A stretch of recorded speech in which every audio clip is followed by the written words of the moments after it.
Hello everyone, welcome back to Luke's TV Talk, where I go over some of the most recent episodes I've been watching. For this episode, I'll be going over Andor episodes 1, 2 and 3.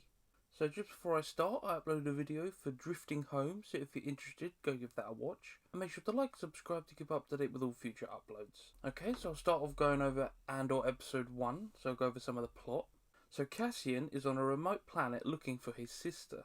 He checks a bar, but gets no answers. Two half-drunk guards argue and threaten him.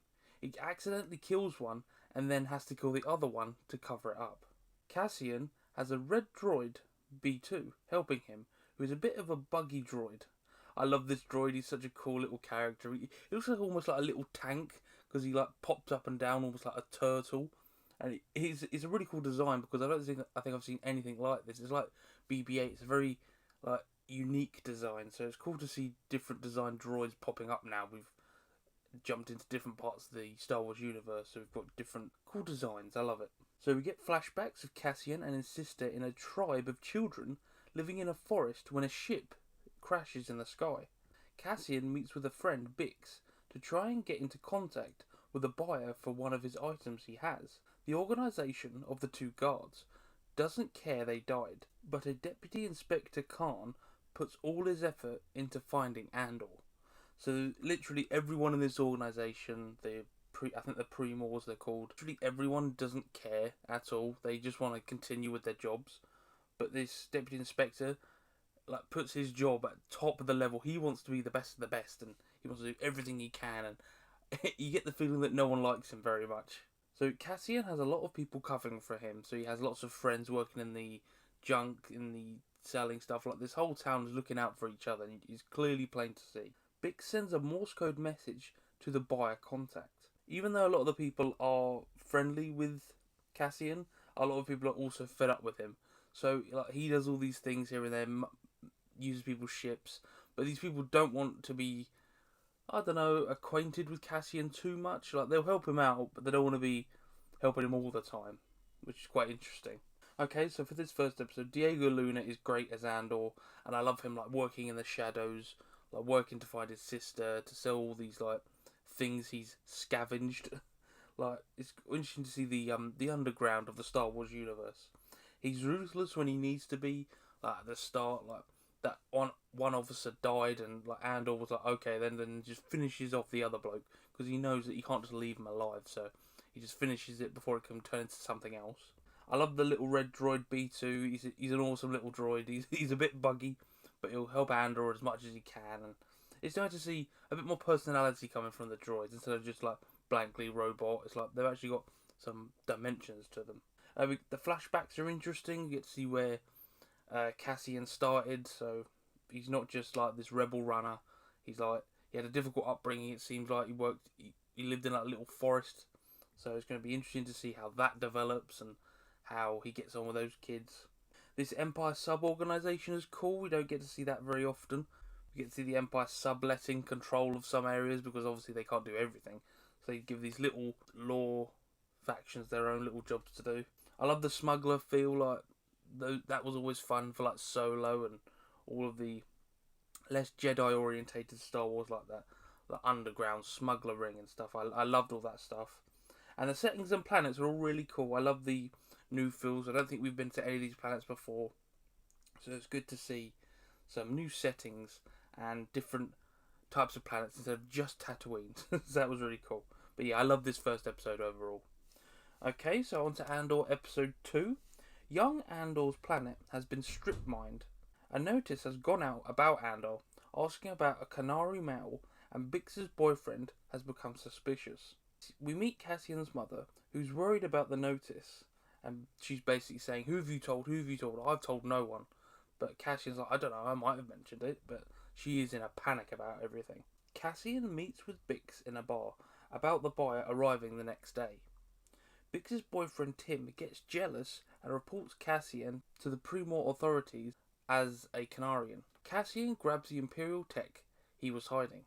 Stellan Skarsgård's character arrives on Ferrix, where Cassian is staying. We get flashbacks of Cassian's group leader being shot while investigating the ship. The Deputy Inspector Khan and crew travel to Ferrix. So we're looking up, we're going to get a big fight out in the next episode. That Skarsgård's character, we get Andor and all of the Pre-Mor security people all meeting up at the same place. Okay, so Diego Luna is still awesome as Andor. He's doing a really good job as this down on his luck person in hiding, so it's really cool. Overall, Tim sucks. I don't like him at all. He's just a jealous idiot that is just like, oh, he's talking to my girlfriend. And he's such a dumb character, and I don't know why he gave up Andor. It's so dumb. The flashbacks are interesting. I'm looking forward to seeing what they find in this ship and what it leads to. Because obviously the leader now looks to be dead, so that's going to have a knock-on effect on the whole group.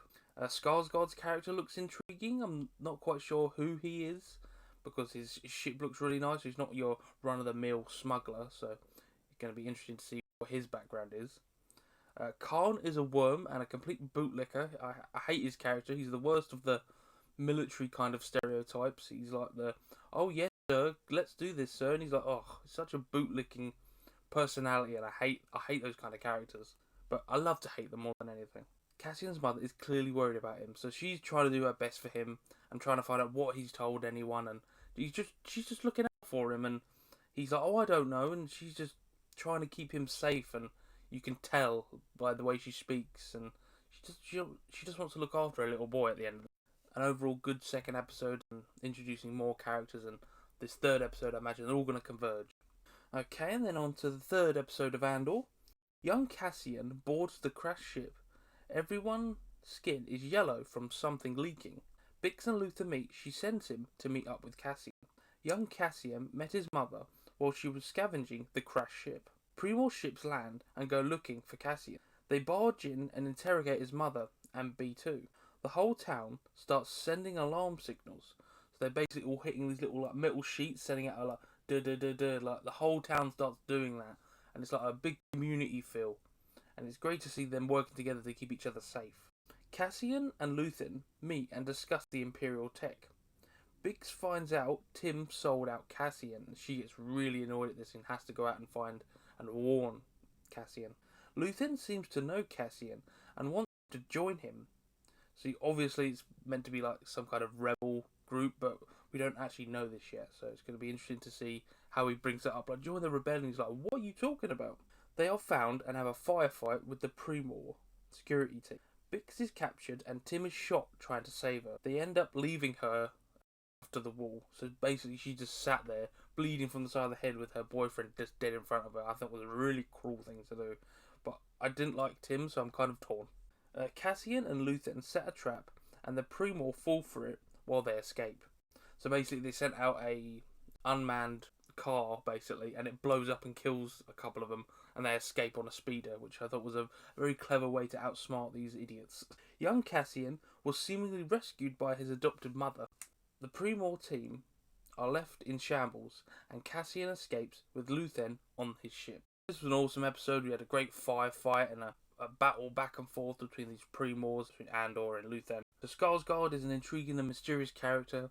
He clearly knows Andor from somewhere, but he's not giving away too much information just yet, and it's going to be interesting to see what he does actually know about Cassian. We feel really sorry for Marva, who's Cassian's mom. She's only trying to do her best, and she's only looking out for him, and people are treating her like absolute dog mucker. She's only looking out for her son at the end of the day. It's cool to see the town working together, like trying to look out for one another, get that real community feel for this planet that's not particularly looked after by the Empire, I imagine. So it's good to see them working together. Tim is a tool, even though he did die at the end of the day, he was still a tool that set up Andor, so I'm not too fussed he's dead, to be quite honest. The Pre-Mor group are idiots, and Khan is out of his depths completely. So they had no idea what was going on. They were shooting at this car, they got shot up, exploded. Like, they had no idea what they were going to do against Andor. So I'm not too worried about them catching Cassian anytime soon. And Khan, as I said before, he's a complete bootlicker, and I'm not a fan of his character, but I love to hate it. And then the last thing I thought was that the CG in action was top tier, and I loved all the ships, all the fights. I loved it all. They've done such a good job of making the action and all the ships look great, so I've got nothing to complain about for this show so far. if you love Star Wars, if you love spy thrillers, if you love like smuggling crime films or TV shows, this will be great for you. It's basically that in a Star Wars skin, so it's really awesome. But yeah, those are my thoughts on the show. I had a great time with these first 3 episodes, so if you're interested, go give them a watch. If you like this video, make sure to like and subscribe to keep up to date with all future episodes. And until next time, I will see you all later.